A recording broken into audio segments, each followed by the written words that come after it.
সকলেই দেখেছেন, সারা দেশবাসী দেখেছেন, গত কিছুদিন পূর্বে দেশের প্রধানমন্ত্রী নরেন্দ্র মোদীজি যখন কর্ণাটকে বিজেপির সহযোগী দল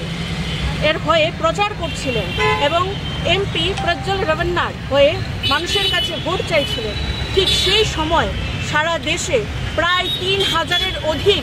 প্রজ্জ্বল রেভান্না যে নারী সংক্রান্ত যে অপরাধগুলি করেছেন সেই ভিডিও সোশ্যাল মিডিয়াতে ভাইরাল হয়েছে। এবং আশা করি আপনারা সকলেই এই ভিডিওগুলি দেখেছেন। যে ভিডিওগুলি দেখলে তা প্রমাণিত হয় যে প্রজ্জ্বল রেভান্না একজন নারী বিরোধী এবং ওনারা যখন সরকারে ছিল, উনি একজন দেশের প্রাক্তন প্রধানমন্ত্রীর পরিবারের লোক, তারা যখন সরকারে ছিল যেই সমস্ত মহিলারা ওনাদের কাছে সাহায্যের জন্য গেছেন, প্রত্যেকটি মহিলাকে তারা বিভিন্ন রকমভাবে নির্যাতন করেছে, ধর্ষণ করেছে এবং মহিলা বিরোধী অপরাধের সঙ্গে তারা যুক্ত রয়েছে। এই ভিডিওগুলি সোশ্যাল মিডিয়াতে ভাইরাল হওয়ার সঙ্গে সঙ্গেই প্রজ্জ্বল রেভান্না দেশ ছেড়ে বিদেশ পালিয়ে গেছে। এবং মোদী সরকার এবং অমিত শাহজি, আমরা বিভিন্ন ফটোতে দেখেছি, সোশ্যাল মিডিয়াতে বিভিন্ন ফটো দেখেছি, ওনাদের পরিবারের সঙ্গে তার ফটো রয়েছে গত কিছুদিন পূর্বে। কিন্তু উনি যখন প্রজ্জ্বল রেভান্না যখন দেশ ছেড়ে পালিয়ে যায়, আজ মোদী সরকার চুপ রয়েছেন।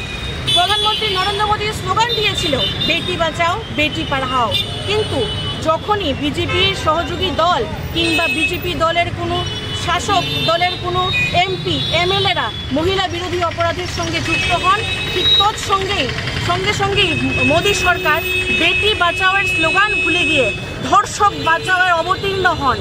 আমরা এই ধরনের ঘটনার বিরুদ্ধে তীব্র নিন্দা ও প্রতিবাদ জানাই এবং আমরা মোদী সরকারের কাছে এই দাবি রাখছি যেন উনি ওনার মৌনতা ভেঙে অতি সত্বর মহিলা বিরোধী যে প্রজ্জ্বল রেভান্না রয়েছে ওনাকে দেশে ফিরিয়ে এনে ওর বিরুদ্ধে যেন কঠোর থেকে কঠোরতর শাস্তির ব্যবস্থা গ্রহণ করেন। এবং তৎসঙ্গে আমি এখান থেকে কর্ণাটকের সরকারকে এবং ওখানকার যিনি মহিলা কমিশনার রয়েছেন ওনাকে অনেক অনেক ধন্যবাদ জানাই যে এই ধরনের ঘটনা যখন প্রকাশ্যে এসেছে সঙ্গে সঙ্গে ওনারা